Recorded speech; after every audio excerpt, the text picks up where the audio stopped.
Chatting with a driver. It's been a while since I've had a good time to chat with Donnie Lawson. He ran this past weekend down at Woodhull. Didn't go anyplace else. Pretty much stayed at Woodhull. And life is a little bit different for him now than it was in the picture that you're looking at. That was from back at the Black Rock Speedway at the time, back in 2009. He was only 25 years old. Since then, he has 4 kids. 2 of his sons are actually racing in the crate class, and actually sounds like they're doing pretty well. So let's head on down to Woodhull and catch up with what's going on with math, science, and writing teacher Donnie Lawson. Man, it's been forever since I've talked to you. How are you?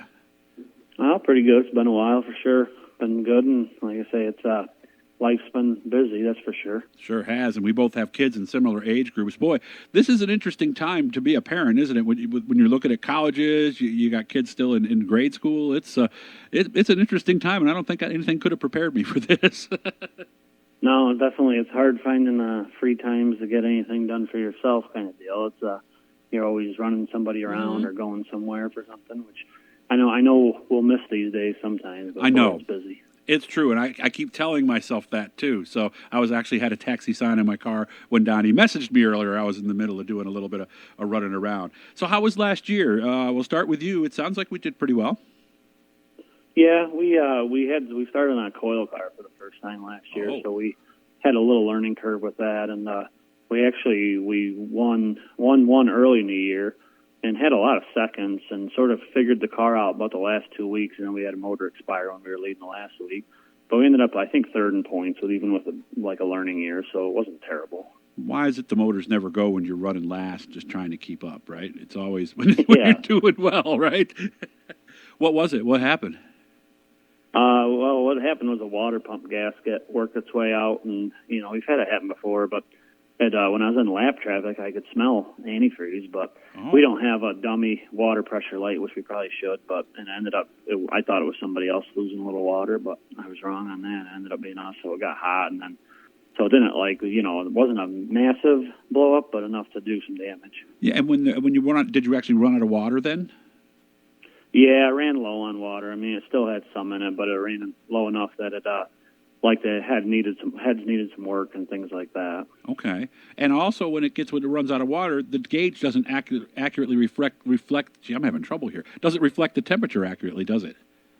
No, like you say, it'll go up and then it's just reading steam at that point. So a lot of times it'll come down and you don't know. But we have some of our cars have the water pressure lights, but half the time they flicker and you never really trust them anyway. So I don't know if that would have saved it or not. Good point. So motor's gonna be fine? Yeah, that one's out getting done. Actually, my engine builder's got a lot of the parts back. Things are hard to get. Pistons are hard to get, things like that. But probably we have another motor in now, and we had another backup, so we're not like in position some teams are where we need that motor back right away. But hopefully we'll get it back. I would like to have it back by July would be great, but if not, it is what it is. Yeah, because having one motor just kind of makes you nervous, doesn't it? A little bit. Yeah, I'm happy over years we build up an inventory. Like, it's not like we have, we don't have $50,000 Billy the Kid motors or anything, but we have some decent, reliable motors laying around that we use, and they, they do good for us where we run.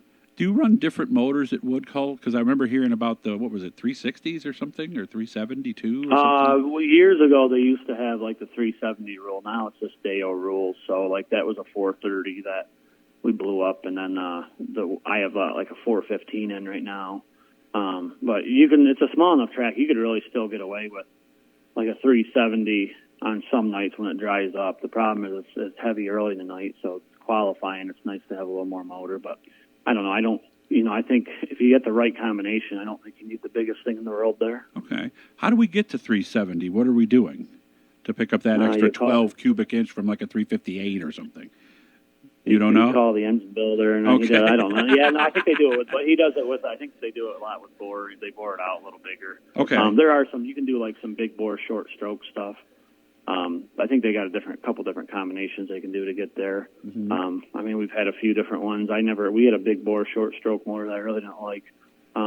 Really Woodhull, the biggest thing it seems to be is having the cam right. So it doesn't really matter to me if it's a 358 or if it's a 370 or it's a 400, but with the short stop and go corners, you really need something that can pull off the bottom good. Yeah, you need some torque, right? You're not going to keep it wound up. You couldn't use a W16 there, for example, and run the rim, could you?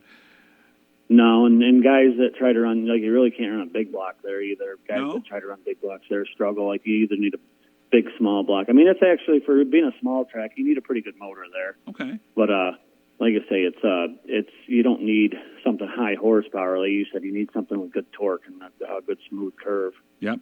Anytime it's a stop-and-go track versus a momentum track, your engine program has to change with that. So back to Woodhull again in a modified with hopes of a championship? Yeah, I mean, I don't know. I'm not, like, obsessed with points like I was when I was younger. No? We sort of just go and, I mean, you still want to run good. Sure. Like, I just want to be competitive every week, I guess, is what it amounts to. Okay. Like, I think sometimes the competitive part gets to you too much. Like, if I was smart, I'd just skip a week or two and not even worry about points or not even run for points. But, Right. like I say, my dad, he likes to be there every week. And my kids running the crate cars now, they're there about every week. So we end up running about every week anyways. And then I did put a crate motor in one of my other cars that we had run as a backup car last year. We were modified, so I'll probably run a few shows at Outlaw this year, and then maybe some of the short track Super Series stuff. It just depends on how busy life gets. Okay. How about racing with your kids? Must make for a very busy night with not just one, but two of them running. Yeah, we got 3 cars there, and we don't really have a ton of help. We got people that pop by here and there. My cousin Jason helps out and stuff, but he runs a hobby stock, so he's, everybody's sort of busy. Everybody's got to keep track of their own stuff.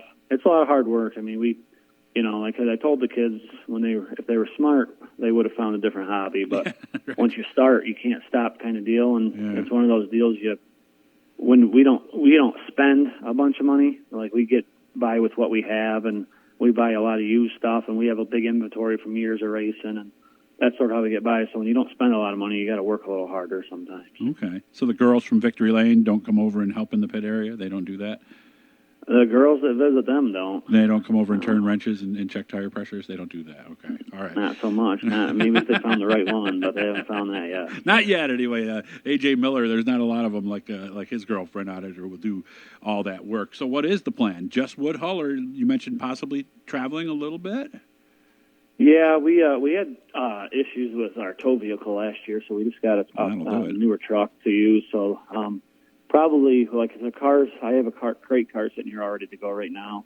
And then my son Caden's crate car is pretty much ready to go. We might run Outlaw this coming weekend if the weather's good. Okay. And then, I don't know, just sort of, we have a little lake cabin near here that we go to, so it depends on how nice the weather is some Fridays, whether we want to go to the lake or whether we want to go racing. But we'll travel around a little bit more than what we have the last couple of years. We were really limited on our, with our tow vehicle issues and stuff like that. So. Okay. Well, where are you guys at now? Because I know since 2020, a lot of people found other things to do on the weekend, and I think there's a good percentage of the racers out there who just maybe, want to take a week or two off during the summer. Is that you, or are we still as dedicated as we always were to make every race? I think we're dedicated, but I would love to run like 2 weeks a month and call it good. But my dad, he lives for this. He's run since since back in the 70s, and my grandfather, his dad had owned cars before that and was an official, and so like it's in the blood, and he loves it, and we go a lot. Like, he likes to go every weekend. Like, I'm getting where, like, I enjoy working on them, but if you don't have a rain out, it can be like a job. I get it. Yeah. So I don't mind a week off here or there. And we had a few weeks like that last year where it seemed like we went forever without any rain on Saturdays. So yeah, we went for forever last year, and it got by September, October, it was like a job, that's for sure. Yeah, and that's never good. Just about a minute left, actually a little bit under that. So your dad's old school. If it was up to him, he'd never miss a race, huh? No, he'd run every night of the week, but he's getting a little older now, where he's not in the shop every night either, so it's a little easier to want to run every night of the week then. I gotcha. Well, I'll keep in touch, and when you get your first win, please shoot me a message, and I'll make sure that we get you back on. And seriously, I'm happy for you. You get to race with your kids. It's an amazing feeling. I've done that with my daughter, so I'm happy for you, and I'm glad things are going well, man. Thank you. Yeah, like I say, it's nice to have the family together. That makes a big difference. I've always said racing is really America's true family sport. We'll get back with Donnie. Thanks for your time, man. I appreciate it. Thanks a lot. Hit the blue E down there. Subscribe. Turn on your notifications. Hit the likes and hit the super thanks if you want to help us out here and help keep us strong. We'll be back with more busy time in racing season. We're going to be eating dirt here very soon.